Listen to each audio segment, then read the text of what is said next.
One of the pathways that someone may find spirituality in Western civilization or in just general is from society programming and then starting to question it.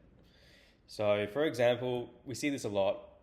Uh, Popular TikTok videos, and they start going, "Hey, why am I working? Why am I working a job that is just gonna pay my bills, and I have to work 9 to 5, 40, and then I just go home and then I just watch TV, and I'm just working to live." This doesn't really make sense, and I'm just gonna do this for the rest of my life. This doesn't really make sense. Um, and it's fair enough. I think there's a lot of things where and then when you start quit, that's a really good pathway. Because as someone is working and they just delve into the meaningless of their work, like, why am I doing this? Like, for this? This doesn't make sense. It's like I'm being scanned by society. And there's a few directions that people take. If the conditions for one is still like very heavily in like a desire mode, um, then eventually, like if they start looking at conspiracy theories, they start looking to blame others. It's the government. It's the elites. It's the immigrants. Stuff like that. Um, or what happens is like those things eventually burn out. Someone like people start like someone really just sticks into it, or like they just get burnt out of like this blaming game. Um, or they could just have introspection and be like, okay, well, let's look at the truth. I want the truth because that's the only thing that's sort of going to solve it because I've been fucked so much by comforting stories, which someone might tell to themselves or whatever. Um, Especially with parents. Parents will go, hey, you need to make money and you need to go get a university degree and you need to go get a job because you're going to have a happy life. And it's like that sort of, it's like, someone does that and they're depressed still. So what's going on? Comforting stories don't work. And so eventually someone gets to the truth. Or they could be unlucky and they could forever be in this blaming mode and that doesn't actually burn out within their lifetime, and so be it. But someone will find the truth. And so, what happens when they look for the truth is one may go to religion or they go to spirituality. And there's a lot of things out there. The thing is, maybe if someone's already grown up with religion, so I grew up with Christianity, and wow, uh, if we're coming from a traditional Christian background, I think like any truth taker, anyone that really like seeks truth, goes, hey, like there's some things that just don't really work out here, and that's because the overall logic doesn't work out. If you have an all-loving God, I won't really get into it, but it's pretty much just like you can't have an all-loving God and an all-powerful God, in terms of loving, like want to eliminate suffering type of thing. And all powerful that can change the world basically. So you can't really have those two, and so that it's just the core of it doesn't really compute in terms of what is preached as a kid. Because if you dig into it, then there's other ways to see it, but it's like people get into religions, and if they already grew up with religions, then yeah, it's probably not going to work out either. And so, what do people turn to? They turn to the truth. And what does the truth point out to? That if there are no religions, there is no point to life in terms of why am I living? Because I'm not living for something afterwards. And if that's the case, there's no longer a framework for morality. Yes, morality is based on something like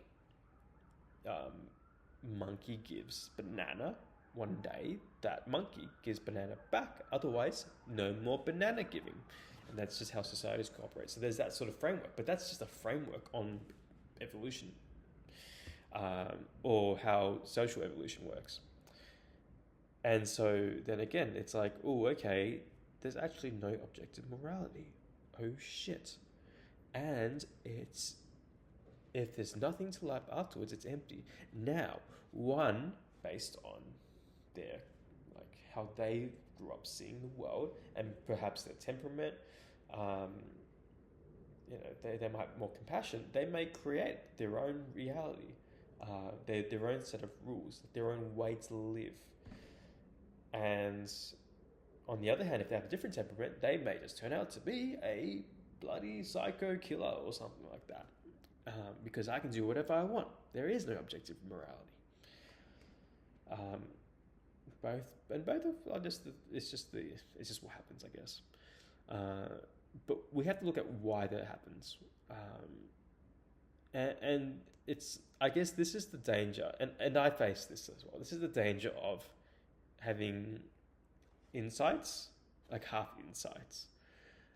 Because you have insights on externalism, but you don't have but now one needs to figure out the insights on the internal part. And so I wasn't lucky enough to find Buddhism, or I mean, even if I found Buddhism, it just wouldn't have worked out anyways if I found the Buddhism that people sort of follow today. But if one goes through certain texts, it could even be Stoicism, that explore the inner self, then you start to see that, hey, look, even though it's all empty, it's like whatever is causing that feeling of dread, of this need for something, is part of the problem. And so, yeah, cool, I could be nihilistic, but it's not even a like outcome thing. It's just, but if I really want to find the truth, cool, maybe nihilism is a good base, because you're no longer affected by heavenly afterlives or rebirths or whatever. But you still got to find the truth, dude. And so, yeah, if you're questioning life and you feel shit because it's empty, where does that emptiness come from? Where does that feeling shit come from? I mean, because, you know, that same feeling, that's dragging you down, isn't it?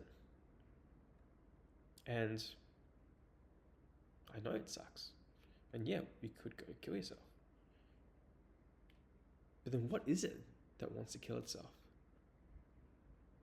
And does it actually need to die for you to live, whatever you is? And so that's the thing about meditation. Because whatever wants to kill itself, yeah, it can die. But you don't need to die. But if you identify with that part of self that needs something, that wants to kill itself because there's no reason to live, then yeah, that's gonna die. Because it's just gonna be miserable. It's been shown the truth, or it's been shown something that just doesn't work with it. And so either you can keep living in delusion, or you can drop it, or you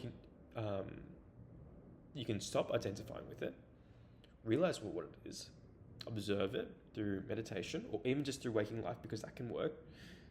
If your life isn't, it just depends on your temperament as well. But yeah, look at it. Maybe you don't need to identify with that part that wants to kill itself. And yeah, you're probably right. That part of self can no longer live because it's seen the truth.